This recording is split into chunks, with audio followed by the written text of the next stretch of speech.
So my presentation for this week is going to be on ankle arthroscopy intraoperative complications.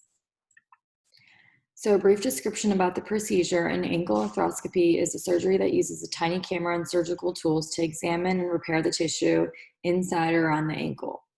The camera is what's called the arthroscope, and this procedure helps to find problems and make repairs to the ankle without making larger cuts in the skin and tissue. This helps avoid severe pain and also aids in a quicker recovery time versus having an open surgery. Diagnostic indications for the use of ankle arthroscopy include chronic pain with an unknown etiology, swelling, stiffness, instability, hemarthrosis, and locking or popping, as well as a negative workup in a patient with significant ankle symptoms who did not respond well to conservative care. Therapeutic indications include injuries of the articular cartilage and soft tissue, bone impingement, debridement of soft tissue lesions, and loose body removal, ankle fractures, and osteochondral defects.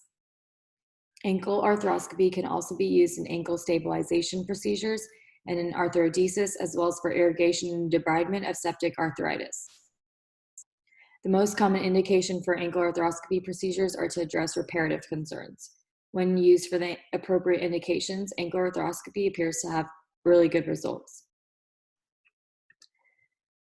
So like any other procedure, various complications can be associated with arthroscopy of the ankle, whether it be pre-op, intra-op, or post-operative. Although there is some overlap in all the different types of complications, for the purposes of this presentation, I will only be talking about the intraoperative complications, or complications that can emerge during the procedure, and these are the most common type of complications associated with ankle arthroscopy. So potential intraoperative complications include operating on the wrong extremity, misdiagnosis, tourniquet complications, neurovascular injury, tendon or ligament injury, instrument breakage, unexpected findings, compartment syndrome, fluid management complications, articular cartilage damage, distraction-related complications, synovitis, or fibrillations. So now I'm just going to go into detail about a few of these complications. So neurovascular damage is the most common intraoperative complication in the ankle and foot during an arthroscopy. This usually involves a temporary paresthesia of the superficial nerves, but it sometimes can be associated with permanent paresthesia. Neuromas can also form from injury to the nerve during this surgery. And this most commonly occurs due to incorrect portal placement, careless distraction pin placement, prolonged or inappropriate distraction, or excessive tourniquet use. Although the anterior medial and the anterior lateral portals are most commonly used, the anterior medial portal can be associated with injury to the greater saphenous vein or saphenous nerve, and the anterior lateral portal is associated with significant risk to the intermediate dorsal cutaneous nerve. Injury to the intermediate dorsal cutaneous nerve is the most common cause of neurologic complication. The anterior central portal is not recommended because of potential injury to the dorsalis pedis artery, superficial peroneal nerve, and deep peroneal nerve. The posterior lateral portal is normally used, but places the lesser saphenous vein and sural nerve at risk. Although not used as commonly except by those operating in the prone position, the posterior medial portal places the tarsal tunnel contents like the tibial nerve and vessels at risk. And this is rare but common in obese individuals. The non-invasive distraction strap may compress the neurovascular structures, and that can be avoided by decreasing the tension after 1 hour, which will decrease the risk of traction injury. These are all pictures of different portals, and vascular injury can occur at the portal sites or through the use of the invasive pin distractor, more commonly at the anterior tibial artery. Studies have shown that a number of case reports of AV fistulas and pseudoaneurysms of the anterior tibial artery have been noted using standard anterior portals. The use of the anterior central portal can be associated with injury to the dorsalis pedis artery or deep peroneal nerve, as I mentioned earlier, and placing the anterior central portal through the extender tendons can actually help prevent this complication. A pseudoaneurysm can develop secondary to excessive shaving of the anterior capsule and nicking the dorsalis pedis or anterior tibial artery. So the shaver blade should always be pointed away or at a 45-degree angle to the anterior capsule to avoid this complication. And this is a pic of the neuroma that was excised after sural nerve damage, which was causing chronic pain. So preoperatively, it is critical to try to identify the superficial peroneal nerve and its branches to avoid injury. It can be identified through manual palpation. It's easily recognized at the base of the fourth met by planar flexing and inverting the foot, and then marked with a sterile marking pen to draw it out before the procedure begins. Nerve damage can also be minimized by using the nick and spread technique. With this technique, a vertical incision is made only in the skin with the knife blade, followed by careful spreading of the subcutaneous tissues with the hemostat before penetrating the capsule. And also avoid repeated passage of instruments through the portal site without the use of a protective cannula, or an interchangeable cannula system is helpful to avoid repeated soft tissue injury. So tourniquet complications. The tourniquet facilitates arthroscopic surgery by providing improved visibility in a bloodless field. The complications associated with its use are paresthesia, thigh pain, and sometimes thrombophlebitis. Complications related to the use of the tourniquet can be avoided by placing the tourniquet high on a well-padded upper thigh and inflate it between 250 and 275 for no longer than 2 hours. The anesthesia should notify the surgeon after 1 hour of tourniquet time, and then every 15 minutes thereafter until 2 hours occur. It's not recommended to put the tourniquet back up if 2 hours is exceeded, and proper applications, adequate padding, low tourniquet pressures, and reduction of tourniquet time can minimize problems related to the use of the tourniquet. So for tendon injuries, many tendons transverse the ankle and foot and are at risk for injury during an arthroscopy, especially the Achilles tendon or the flexor hallucis longus, while removal of the painful os trigonum.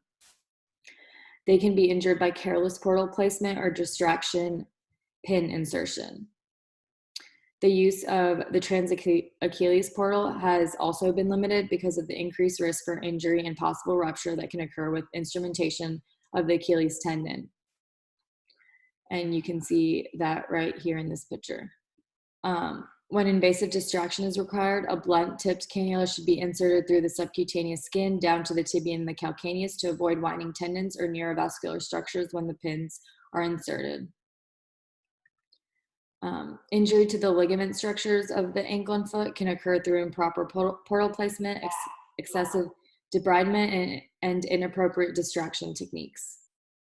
The use of the anteromedial and anterolateral portals can lead to injury of the deltoid or the anterior talofibular ligament. And improper use of the shaver and burrs can also lead to injury to the ligament structures as well. Ankle distraction techniques also place the ligaments at risk. These risks can be minimized by the use of appropriate distraction forces for no more than 1.5 to 2 hours. It's also important to maintain periods of relaxation of the distraction. Because of the viscoelastic property in ligaments, ample distraction can be maintained with less force after the first half of the procedure. And also the use of small pins with invasive distraction can prevent ligament injury by permitting pin bending before ligament failure. Unexpected intra-articular findings are usually due to misinterpretation or misfindings on radiology studies.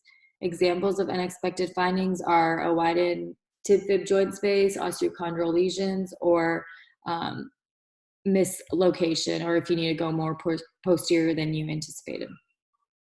So if you come across an osteochondral lesion bigger than you thought, you might need to make sure you have the appropriate tools that are ready to go.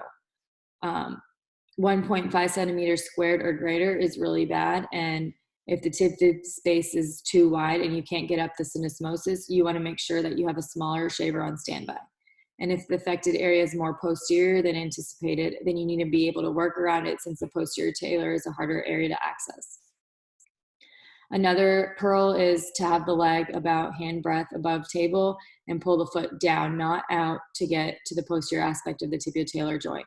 And this will help reduce excessive complications. As I mentioned earlier, some ways to avoid injury, but other key points to keep in mind when trying to prevent intraoperative injuries are to always perform an appropriate workup and imaging.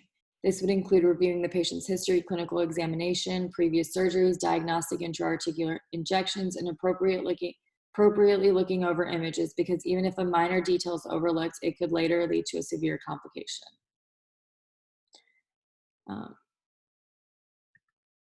Sometimes complications are unavoidable and uncontrollable, but in most cases, complications can be prevented. As mentioned before, it is always important to over-prepare with imaging and clinical examinations.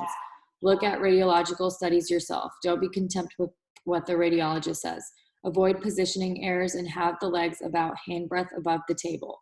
Avoid excessive bleeding into the joints and bubbles by using a pump or posterior portal to drain if needed. Pull the foot down, not out, to get to the posterior aspect of the tib-fib joint.